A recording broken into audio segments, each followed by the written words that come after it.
नोटबंदी की मिर्ची कांग्रेस को काफी लगी है, तभी तो सदन में हंगामा कर डिबेट से तो भाग ही रहे हैं। साथ ही बोलते वक्त उदाहरण ऐसे दे रहे हैं कि देश की सुरक्षा करने वाले शहीदों तक का अपमान कर रहे हैं। राजनीतिक स्तर पर विरोध इस कदर कर रहे हैं कि मानो उनके लिए देशभक्ति के कोई मायने नहीं और देश को बचाने वाले सैनिकों के जान की कीमत नहीं। तभी तो गुलाम नबी आजाद जब राज्यसभा में बोल रहे थे तो नोटबंदी की तुलना उन्होंने उड़ी में हुए आतंकी हमले से कर दी। कल हमने बता दिया था, रिक्वेस्ट की थी कि ये सदन मोनेटाइजेशन का किस तरह से मोनेटाइजेशन का किस तरह से लोगों को भुगतना पड़ रहा है, किस तरह से अब शायद 40 के लोग मरने वालों की संख्या पहुंच गई। सर, हमारे ओडी में इसका आधा भी पाकिस्तान के आतंकवादियों की वजह से नहीं मरे थे, उससे दुगने आज हमारी सरकार की गलत नीति की वजह से लोग मर गए। हमने ओडी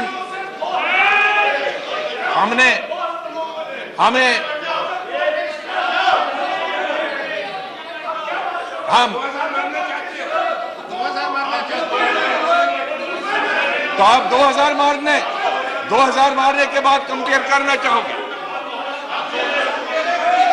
तो इसके लिए इन 40 निराधार किसानों के लिए, मजदूरों के लिए, गरीबों के लिए जिनकी जानें चली गई गलत पॉलिसी की वजह से, सरकार की वजह से, उसके लिए किसको दंडित करना चाहिए? उसके लिए किसको सजा देनी चाहिए? इसके लिए किसको सजा देनी चाहिए?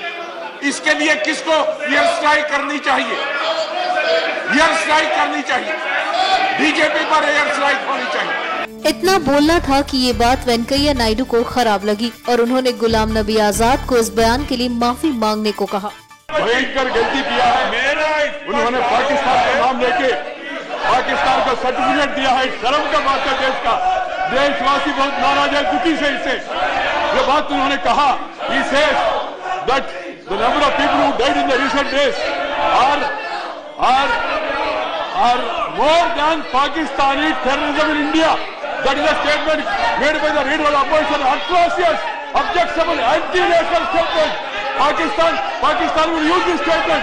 वेंकैया ने राज्यसभा के अंदर तो माफी मांगने को गुलाम नबी आजाद को कहा ही, साथ ही बाहर भी बयान देकर माफी मांगने के लिए कहा। भयंकर आपत्तिजनक वक्तव्य है, ये देश के साथ अपमान करना है और पाकिस्तान को बचाने के लिए और पाकिस्तान को अपना कैंपेन में यूज करने के लिए एक मौका दिया है।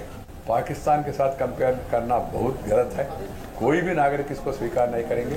इसलिए मैं चाहता हूं, अभी आजाद जी का स्पष्टीकरण के बाद मैं जानना चाहता हूं कांग्रेस पार्टी का स्टैंड क्या है, कांग्रेस पार्टी का क्या कहना है, वो विषय स्पष्ट करे तो अच्छा होगा।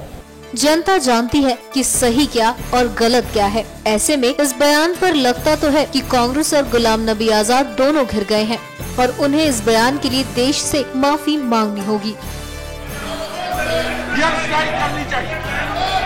NMF न्यूज की रिपोर्ट।